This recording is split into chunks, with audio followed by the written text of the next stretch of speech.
जय हिंद दोस्तों, welcome back to the channel. और आज हम ऐसे टैबू टॉपिक के बारे में बात करेंगे जो इंडियन सोसाइटी में थोड़ा सा बात करने में लोग झिझकते हैं। जैसे लाइफ इंश्योरेंस के बारे में लोग बात करने में थोड़ा पहले टाइम पे झिझकते थे कि लाइफ इंश्योरेंस अगर कोई ले रहा है तो उसको लगता है कि कहीं वो मरने तो नहीं वाला, मतलब थोड़ा सा टैबू बना होता है इंडियन सोसाइटी में। हालांकि आज के टाइम पे लोग स्पेशली जब कोरोना में देखा हालत कि लोग आकस्मिक रूप से जिनकी मृत्यु हो जाती है, फिर फैमिली के रखरखाव के लिए लाइफ इंश्योरेंस कितना जरूरी होता है। सिमिलरली ऐसे में अगर कुछ ऐसे इंसिडेंट हो जाता है तो ऐसे टाइम पे विल, जो वसीयत जिसको बोलते हैं, वो होना भी बहुत जरूरी होता है। अब आमतौर पे लोग इस पे ध्यान नहीं देते क्योंकि कोई भी मरने के बारे में सोचना नहीं चाहता, लेकिन वाइज मैन या फिर वुमेन अपने आने वाली जनरेशन को बेहतर लाइफ देने के लिए लाइफ इंश्योरेंस तो लेता ही है, साथ ही साथ अपनी विल को भी इन प्लेस कर देता है। अगर आप विल को अपनी नहीं बनाते तो क्या होता है,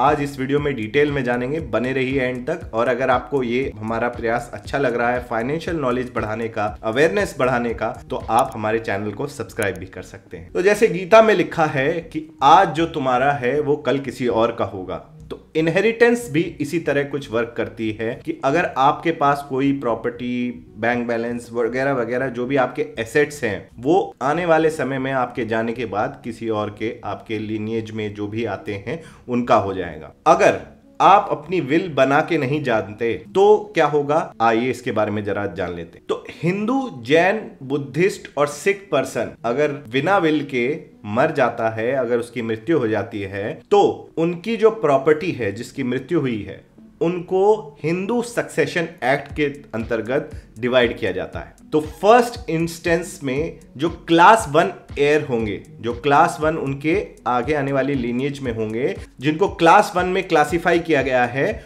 उनके पास वो प्रॉपर्टी और एसेट्स जाएंगे।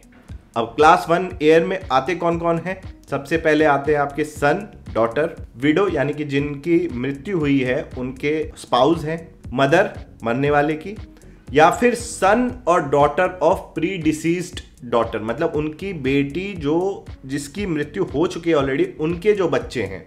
विडो ऑफ प्री डिसीज्ड सन और डॉटर, यानी कि अगर आपका बेटा था, उसकी अगर मृत्यु हो जाती है और उसकी जो विडो यानी कि आपकी बहू, उसके पास जाएगी। और इसी मैनर में सन और daughter of pre deceased person in a matter laid down in the law, मतलब आपके अगर डायरेक्ट लीनिएज में कोई नहीं है, उनके और जो वो मर चुके हैं पहले ही, उनके जो बच्चे हैं उनके पास जाएगी। अब यहां पे ध्यान देने वाली बात है, चाहे मरने वाला या फिर फैमिली, उनकी विश मैटर नहीं करती यहाँ पे कि अगर फैमिली सोचती है कि नहीं इसके पास नहीं, इसके पास जाना चाहिए, या इवन मरने वाले व्यक्ति कुछ सोचता था ऐसा कि इस बेटे के पास नहीं, या इस बेटी या इसके पास नहीं जाना चाहिए, वो सब मैटर नहीं करेगा।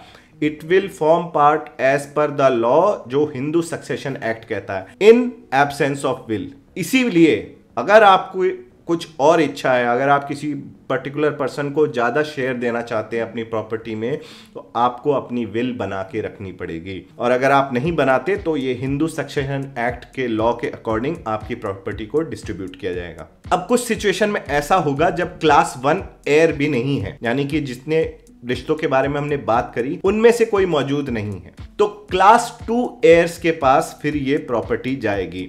उसमें कौन आता है? उसमें आ जाते हैं मरने वाले के पिता, फादर, सन, डॉटर ऑफ सन, मतलब आप जो मरने वाला है उसके बेटे के बच्चे, सन, डॉटर ऑफ डॉटर, यानी कि आपके मरने वाले के बेटी के बच्चे, ब्रदर और सिस्टर अमंग अदर्स, मतलब आप मरने वाले के भाई या बहन। ठीक है, तो ये क्लास 2 एयर्स में आ जाते हैं। तो अगर क्लास 1 और क्लास 2 एयर्स भी नहीं है किसी के मौजूद, तब क्या होगा? तब उस केस में जो प्रॉपर्टी है, जो डिसीज पर्सन है, उसकी कॉग्नेट्स के पास जाएगी। कॉग्नेट्स क्या होते हैं? कॉग्नेट्स से पहले एग्नेट्स समझ लीजिए। एग्नेट्स होते हैं आपके distance blood relative of male lineage, यानी कि फादर साइड के जो आपके रिलेटिव्स हैं, और कॉग्नेट्स जो हैं आपके distance blood relative of male और फीमेल लीनिएज। तो यानी कि आपके कॉग्नेट्स जो हैं उनके पास, ये जो आपके डिस्टेंस दूर के रिश्तेदार हैं, उनके पास ये प्रॉपर्टी जाएगी। ये क्लास 3 में आ जाते हैं, क्लास 1, 2 के बाद। अगर वो भी मौजूद नहीं है, मान लीजिए कोई आदमी बिल्कुल ही मतलब जिसकी कोई फैमिली नहीं दूर दूर तक, तो जो ये प्रॉपर्टी जो एस्टेट जो उसका है, जो कहा जाता है, वो गवर्नमेंट के पास चली जाएगी। अब ये प्रॉपर्टी अगर विल के एब्सेंस में आपको लेनी है अकॉर्डिंग टू द लॉ, तो आपको डॉक्यूमेंट क्या लगेंगे? तो सबसे पहले अगर मूवेबल प्रॉपर्टी है तो आपको एक सक्सेशन सर्टिफिकेट लगेगा, और अगर इमूवेबल प्रॉपर्टी है तो लेटर ऑफ एडमिनिस्ट्रेशन लगेगा, जो आपको इश्यू किया जाएगा कोर्ट के द्वारा। अब ये सारे पचड़ों से बचने का सिंपल सॉल्यूशन है कि आप समय रहते अपनी एक विल बना लें। विल बनाने का मैं एक जो फॉर्मेट है वो डाल दूंगा डिस्क्रिप्शन में लिंक, उसके तहत आप अपनी डिटेल्स भर के विल को बना सकते हैं। और साथ ही साथ आपको यह ध्यान देने की जरूरत है कि उसको रजिस्टर जरूर करवा लें, क्योंकि अनरजिस्टर्ड विल भी उतनी मान्य नहीं होती जितनी रजिस्टर्ड विल, यानी कि आप नोटराइज करा लें उसको कचहरी में जाके। और सिर्फ विल बनाने से नहीं होगा, जो नेक्स्ट ऑफ किन जिसके आप प्रॉपर्टी ज्यादातर देना चाहते हैं उसको पता भी होनी चाहिए कि विल जो है वो कहां पे महफूज यानी सेफ तरीके से आपने रखी है, ताकि वो उसको प्रोड्यूस करके विल को और आगे चल के अपने हिस्से को क्लेम कर सके। तो ये इंपॉर्टेंट फैक्ट है जो हम सब इग्नोर करते हैं। ये विल हो गया, लाइफ इंश्योरेंस, क्योंकि मरने के बारे में कोई बात नहीं करना चाहते, लेकिन आपको ये ध्यान देने की जरूरत है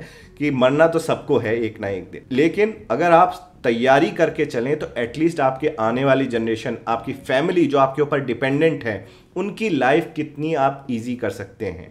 आपके जाने का कोई गम या फिर उसको रिप्लेस नहीं कर सकता आपकी पर्सनैलिटी, लेकिन एटलीस्ट जाते वक्त आप अपनी फैमिली को एक बेहतर फ्यूचर, एटलीस्ट फाइनेंशियली उनको थोड़ा बेहतर तरीके से समय व्यतीत करने के लिए अपनी बाकी ज़िंदगी में दे के जाएंगे, तो आपको और अच्छे से याद करेंगे लोग। विल से रिलेटेड हमने कुछ जानकारी आपको देने की कोशिश करी है। अगर आपको पसंद आया तो वीडियो को लाइक कर सकते हैं। अगर आपके कोई डाउट्स हैं तो कमेंट सेक्शन में डाल के पूछ सकते हैं। Thank you for watching. My name is captain Shashank. I will see you in the next video. तब तक के लिए जय हिंद।